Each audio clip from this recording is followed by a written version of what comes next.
എന്തല്ല അടിപൊളിയാണോ? ഞാൻ വീണ്ടും എത്തി. നിങ്ങളുടെ സ്വന്തം കാർത്തിക മിസ്സാണ്. നമ്മുടെ 2 ക്ലാസ് കഴിഞ്ഞു. നമ്മൾ സെൻറ്റൻസസ് എന്താന്ന് പഠിച്ചു, നൗൺസ് എന്താന്ന് പഠിച്ചല്ലോ അല്ലേ? പഠിച്ചിട്ടുണ്ടാവും. അപ്പോൾ ഞാൻ വിചാരിച്ചു ഇന്ന് നിങ്ങൾക്ക് പ്രോനൗൺസ് എന്താന്ന് പറഞ്ഞുതരാമെന്ന്. ഇനിയിപ്പോൾ അതെന്തുറ്റാ? ഒന്നുമില്ല, ഇപ്പോൾ ഞാൻ പറയാണ്. Rahul is my friend. Rahul lives next to my door. Rahul is a football player. Rahul is a good boy. ഇത് ഞാൻ ഇങ്ങനെ ത്രൂ ഔട്ട് രാഹുൽ രാഹുൽ രാഹുൽ രാഹുൽ എന്ന് പറഞ്ഞാൽ കുറച്ച് ബോറാണ്. അപ്പോൾ അത് ഒഴിവാക്കാൻ വേണ്ടിയിട്ട് ഈ നൗൺസിൻ്റെ റിപ്പിറ്റേഷൻ എല്ലാം ഒഴിവാക്കാൻ വേണ്ടിയിട്ട് നമുക്ക് പ്രോനൗൺസ് യൂസ് ചെയ്യാം. അപ്പോൾ ഇതിന് ഞാൻ എങ്ങനെയാണ് മാറ്റി പറയാം? Rahul is my friend. He lives next to my door. Or he lives next to my house. He is a football player. He is a good boy. അങ്ങനെ he എന്ന് എനിക്ക് രാഹുൽ എന്ന പേരിനെ എനിക്ക് he എന്ന മറ്റൊരു വേർഡ് വെച്ച് റീപ്ലേസ് ചെയ്യാം. അപ്പം അങ്ങനെ നമ്മൾ റിപ്പിറ്റേഷൻസ് എല്ലാം അവോയ്ഡ് ചെയ്യാൻ വേണ്ടി യൂസ് ചെയ്യുന്ന എന്തിൻ്റെ റിപ്പിറ്റേഷൻ? ഈ നൗണിൻ്റെ റിപ്പിറ്റേഷൻ ഇങ്ങനെ അവോയ്ഡ് ചെയ്യാൻ വേണ്ടി യൂസ് ചെയ്യുന്ന വേർഡാണ് pronoun. So a pronoun is a word that replaces a noun in a sentence to avoid repetition. അപ്പോൾ വെറുതെ അങ്ങ് ഒരു വേർഡ് എടുത്ത് റിപ്പീറ്റ് ചെയ്യാൻ എന്താ പറയുക, റീപ്ലേസ് ചെയ്യാൻ പറ്റില്ല. ഇപ്പോൾ രാഹുൽ ഒരു ബോയ് ആയതുകൊണ്ട് ഹീ വെച്ചു. ഇപ്പോൾ അതിന് സ്ഥാനത്ത് ഒരു ഗേളാണ് സാറ, നമ്മൾ ഷീ വെക്കും. അതിനനുസരിച്ച് we have many other pronouns like it, they, dum, him, her, lot of pronouns.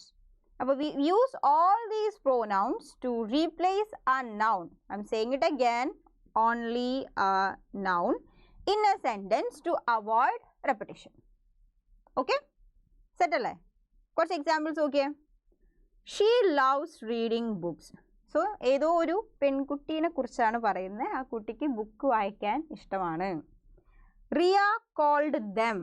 Riya അവരെ വിളിച്ചു. He is intelligent. Of course. So ഇവിടെ he ആണ് pronoun. So all these are examples of sentences that used pronouns. അപ്പോൾ എന്താണ് pronoun എന്ന് കിട്ടിയല്ലോ? A word that replaces a noun in a sentence to avoid repetition. Okay.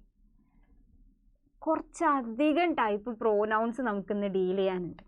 അപ്പോൾ നമുക്ക് ഒന്നൊന്നായിട്ട് അങ്ങ് തുടങ്ങാം. Let's start with subjective pronouns.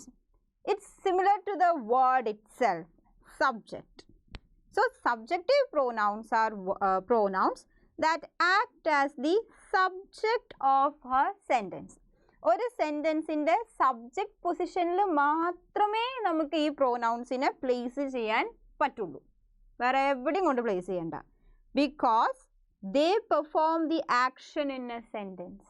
So it's always the subject who performs the action in the sentence. Subject ആണ് doer. അപ്പോൾ ഈ pronouns ഒക്കെ ഏത് pronouns ഒക്കെ? I, you, he, she, it, we, they. All these are examples for subjective pronouns. Subject pronouns. Simply നമുക്ക് അങ്ങനെ പറയാം. For example, Tom runs fast. ഇവിടുത്തെ സബ്ജക്റ്റ് ആരാണ് ആക്ഷൻ ചെയ്യുന്നത്? Who performs the action? Tom. കണ്ടില്ലേ, എന്തോ കണ്ട് പേടിച്ചോടാ. So Tom runs fast. we can change this into he runs fast. Since Tom is a boy, we have used the masculine subject pronoun, that is he runs fast. Or I can say Smita. Smita is looking gorgeous. I can replace the word Smita with she. She is looking gorgeous. ഇപ്പോൾ 2-3 പേര് ഇങ്ങനെ നിന്ന് കളിക്കുകയാണ്. അപ്പോൾ കുറച്ച് names ഒക്കെ എടുക്കാം. അപ്പോൾ നമ്മൾ മെസ്സി, റൊണാൾഡോ, നെയ്മർ, സുവാരസ്, ഇങ്ങനെ കുറച്ച് പേര് അവിടെ നിന്ന് കളിക്കുമ്പോൾ ദേ ആർ പ്ലേയിങ് ഫുട്ബോൾ. ഒന്നിൽ കൂടുതൽ പേര് അവിടെ വന്നു. അപ്പോൾ ദേ ആണ് പ്ലൂറൽ സബ്ജക്റ്റ് പ്രോനൗൺ. കിട്ടിയല്ലോ. അപ്പോൾ ഒബ്ജക്റ്റ് പ്രോനൗൺ ഇല്ലേ? പിന്നെന്താ? പിന്നല്ലാണ്ട് തീർച്ചയായിട്ടും ഒബ്ജക്റ്റീവ് പ്രോനൗണും നമുക്കുണ്ട്. objective pronouns are pronouns that receive the action in a sentence. Subject action ചെയ്യുകയാണെങ്കിൽ ഒബ്ജക്റ്റ് പൊസിഷനിലിരിക്കുന്ന അത് ആക്ഷൻ റിസീവ് ചെയ്യുകയാണ് ചെയ്യുക.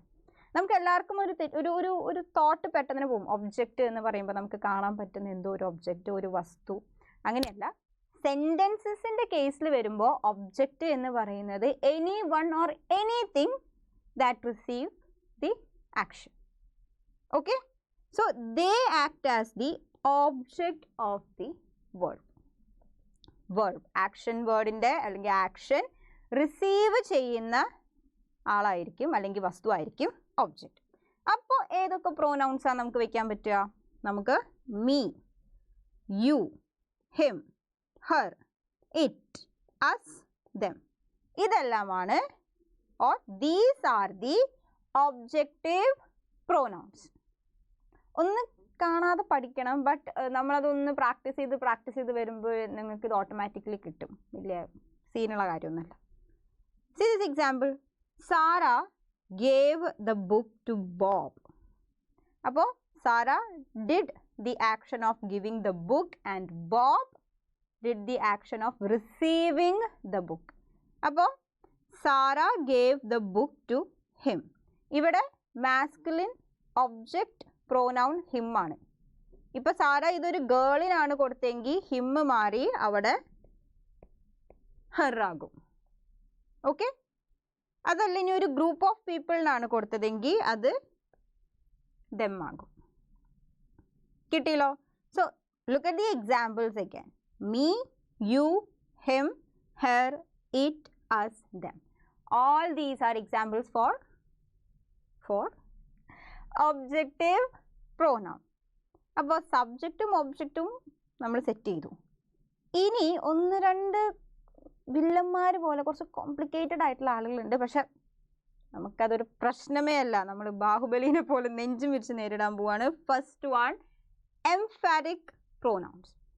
നമ്മളെ തന്നെ ഇങ്ങനെ കുറേ പൊക്കി പറയുന്ന കേസസ്, അല്ലെങ്കിൽ വേറൊരാൾ അവരിനെ കുറിച്ച് പൊക്കി പറയുന്ന കേസസ്. അപ്പോൾ അതിനൊക്കെ നമ്മളൊന്ന് ബിൽഡ് ചെയ്ത് നിൽക്കാനൊക്കെ വേണ്ടി, ഒന്ന് ടോപ്പായി നിൽക്കാനൊക്കെ വേണ്ടിയിട്ട് നമുക്ക് എംഫാറ്റിക് പ്രോനൗൺസ് യൂസ് ചെയ്യാം. ഒന്ന് എംഫസൈസ് ചെയ്ത് പറയാൻ. So emphatic pronouns emphasise a noun or another pronoun in a sentence. ഒന്നെങ്കിൽ ഒരു നൗണിനെ തന്നെ, അതല്ലെങ്കിൽ ഒരു പ്രോനൗണിനെ ഒന്ന് എംഫസൈസ് ചെയ്ത് പറയാൻ വേണ്ടിയിട്ടാണ് നമ്മൾ എംഫാറ്റിക് പ്രോനൗൺസ് യൂസ് ചെയ്യുക. So they are used to highlight or intensify the subject. They are used to highlight. ആ സബ്ജക്റ്റിനെ തന്നെ ഒന്ന് ബിൽഡപ്പ് ചെയ്ത് ഒന്ന് ഹൈലൈറ്റ് ചെയ്ത് പറയാൻ വേണ്ടിയിട്ടാണ് നമ്മൾ എംഫാറ്റിക് പ്രോനൗൺസ് യൂസ് ചെയ്യുക.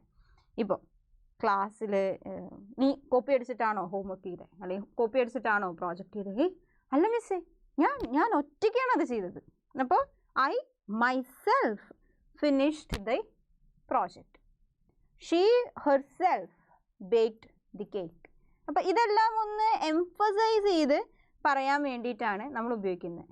അവൾ ഒറ്റയ്ക്കാണ് അത് പഠിച്ചത്. ഷീ അല്ലെങ്കിൽ he himself went to the school.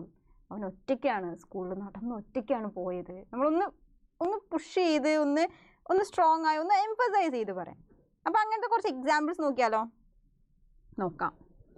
Myself, yourself, himself, herself, itself, ourselves, yourselves, themselves. So all these are examples for emphatic pronouns. കിട്ടിയല്ലോ? അങ്ങനെയാണെങ്കിൽ നമുക്ക് ഇതേ പ്രോനൗൺസ് തന്നെ എംഫസൈസ് ചെയ്ത് പറയാനും ഉപയോഗിക്കും. Also we use this same pronoun as reflexive pronoun. അപ്പോൾ ഇതാണ് ഞാൻ പറഞ്ഞ ചെറിയൊരു കൺഫ്യൂഷൻ ഉണ്ടാകും. പ്രോനൗൺ സെയിം തന്നെയാണ്, പക്ഷെ പർപ്പസ് ഒന്ന് എംഫസൈസ് ചെയ്ത് പറയാനാണെങ്കിൽ മറ്റൊന്ന്, അതായത് reflexive pronouns are used when the subject and the object of the sentence are the same person or thing. Subject അതായത് ആക്ഷൻ ചെയ്ത ആൾ തന്നെയാണ് ആക്ഷൻ റിസീവും ചെയ്തിരിക്കുന്നതെങ്കിൽ അത് റിഫ്ലെക്സീവ് പ്രോനൗൺ. നമ്മളൊരു മിറർ ഇമാജിൻ ചെയ്യുക. അപ്പം നമ്മൾ ചെയ്യുന്ന ആക്ഷൻ നമ്മൾ തന്നെ തിരിച്ച് കാണുന്നു, റിഫ്ലക്റ്റ് ചെയ്യുകയാണ് അല്ലേ? അപ്പോൾ അതുപോലെയാണ് reflexive pronoun. So reflexive pronouns are used എന്താ? when the subject and the object of a sentence are the same person or thing. So they refer back to the subject, just like a mirror. Examples: myself, yourself, himself, herself, itself, ourselves, yourselves, and themselves. All these are examples for reflexive pronoun. Again, subjectum objectum same ആവുമ്പോഴാണ് നമ്മൾ reflexive pronoun use ചെയ്യുക. അതല്ലാതെ ഒരു self ഇൻട്രൊഡക്ഷനിൽ കയറി ഇപ്പോൾ myself Ramanan, തെറ്റാണത്. അത് ഈ reflexive pronoun എല്ലാം ഒരു ഒബ്ജക്റ്റ് പൊസിഷനിലും കൂടി വരുന്ന പ്രോനൗണാണ്. നമ്മളൊരു സെൻറ്റൻസ് തുടങ്ങുമ്പോൾ എപ്പോഴും സബ്ജക്റ്റിൽ നിന്ന് വേണം തുടങ്ങാൻ. എന്തിനാ ആവശ്യമില്ലാത്ത പ്രശ്നങ്ങളൊക്കെ ഈ രമണനെ പോലെ? മൈസെൽഫ് അങ്ങോട്ട് കളയാം ഇനി മുതൽ ഇൻട്രൊഡക്ഷനിൽ. I am Karthika or I am Ramanan, I am അല്ലെങ്കിൽ മൈ നെയിം ഈസ് കിടക്കട്ടെ അവിടെ. ഈ മൈസെൽഫ് വെച്ച് സെൽഫ് ഇൻട്രൊഡക്ഷൻ തുടങ്ങരുത്, അത് തെറ്റാണ്. ഇപ്പം എന്തുകൊണ്ടാണെന്ന് മനസ്സിലായല്ലോ. അത് ഒരു പ്രോനൗൺ ആണ്, അതൊരു ഒബ്ജക്റ്റ് പ്രോനൗണും കൂടിയാണ്. നമ്മളൊരു സെൻറ്റൻസ് എപ്പോഴും സബ്ജക്റ്റ് പ്രോനൗൺ വെച്ച് തുടങ്ങണം. അപ്പോൾ മൈസെൽഫിന് അങ്ങോട്ട് നിൽക്കുക, I am, my name is. കിട്ടിയല്ലോ? അപ്പോൾ ഇവിടെ ഒന്ന് നോക്കിയേ, റിഫ്ലെക്സീവ് പ്രോനൗണിൽ ഞാൻ പറഞ്ഞത് എന്താ? സബ്ജക്റ്റ്, അതായത് ആരാണോ ആക്ഷൻ ചെയ്തത് അവർ തന്നെയായിരിക്കും റിസീവ് ചെയ്യാന്നല്ല ഞാൻ പറഞ്ഞത്. അപ്പോൾ ഇവിടെ action taught. She taught herself to play the piano, which means ആരുടെയും ഹെൽപ്പ് അവൾ എടുത്തിട്ടില്ല. അവൾ പാവം ഒറ്റയ്ക്കാണ് പിയാനോ പ്ലേ ചെയ്യാൻ പഠിച്ചത്. അപ്പോൾ പഠിച്ചതും അവൾ തന്നെയാണ്, അവളെ തന്നെയാണ് പഠിപ്പിച്ചതും. അപ്പോൾ ആക്ഷൻ ചെയ്തതും റിസീവ് ചെയ്തതും ഒക്കെ അവൾ തന്നെയാണ്. അതല്ലെങ്കിൽ he made a promise to himself, അവനോട് തന്നെ ഒരു സത്യം ചെയ്തു. അപ്പോൾ he made a promise, okay, അവൻ സത്യം ചെയ്തു. ആരോടാ? ഒരു ചോദ്യം അവിടെ പെൻഡിങ് ആയിരിക്കും. അപ്പോൾ നേരെ മറിച്ച് ഹീ പ്രോമിസ്ഡ് ടു ഹിംസെൽഫ്, അവനോട് തന്നെ പ്രോമിസ് ചെയ്തു. എന്ത്? ഞാൻ ഇനി നന്നായി പഠിച്ചോളാം.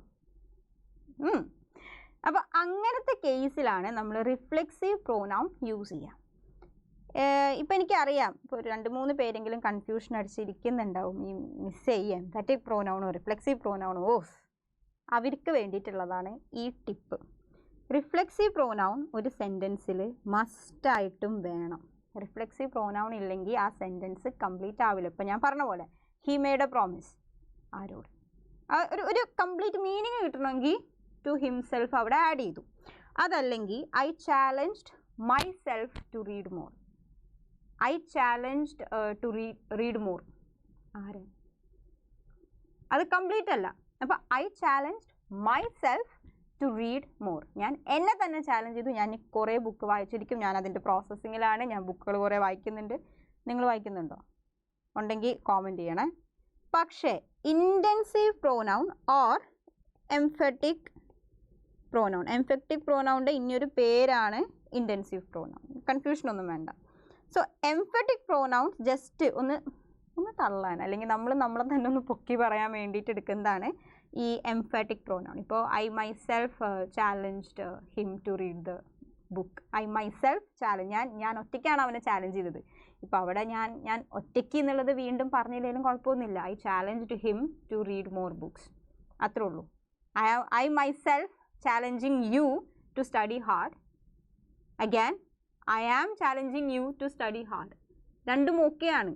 മറ്റത് ഞാനൊന്ന് എന്നെ തന്നെ ഒരു ഗ്യാപ്പ് കണ്ടപ്പോൾ ഗോൾ അടിക്കാൻ നോക്കി, അത്രേ ഉള്ളൂ. അപ്പോൾ ഈ ഡിഫറൻസ് കിട്ടിയല്ലോ. റിഫ്ലെക്സീവ് പ്രോനൗൺ നേരെ മറിച്ച് ഒരു സെൻറ്റൻസിൽ എന്തായാലും വേണം. ഇപ്പോൾ she expressed herself through the art, അവളെ തന്നെയാണ് എക്സ്പ്രസ് ചെയ്തത്. ഇപ്പോൾ ഈ സെൻറ്റൻസ് ചെയ്യുന്നത് ഇപ്പോൾ ഷീ എക്സ്പ്രസ്ഡ് ത്രൂ ആർട്ട്, എന്താ എക്സ്പ്രസ് ചെയ്തേ? ഹെർസെൽഫ്. അപ്പോൾ she expressed herself through art എന്ന് പറയുമ്പോൾ അവിടെ ഒരു സബ്ജക്റ്റും ഒബ്ജക്റ്റും വന്നു. So reflexive pronoun always important in the sentence to make it meaning full. Okay ആണല്ലോ? ഒരു ചെറിയ പ്രോനൗണും കൂടി പഠിക്കാം. Possessive pronouns. എന്താണ് പൊസഷൻ? എന്താണ്? നമ്മൾ എന്തെങ്കിലും ഓൺ ചെയ്യുക, ഓൺ, നമ്മുടെ എന്തെങ്കിലും സ്വന്തമായിട്ട് നമുക്കുള്ള നമ്മുടെ സ്വന്തം എന്നൊക്കെ പറയുന്ന പോലെ. My pen, my book, my laptop, അങ്ങനെ പൊസസ് ചെയ്യുക, നമ്മുടെ സ്വന്തമായിട്ടുള്ളത് പറയാം. അപ്പോൾ possessive pronouns show ownership or possession.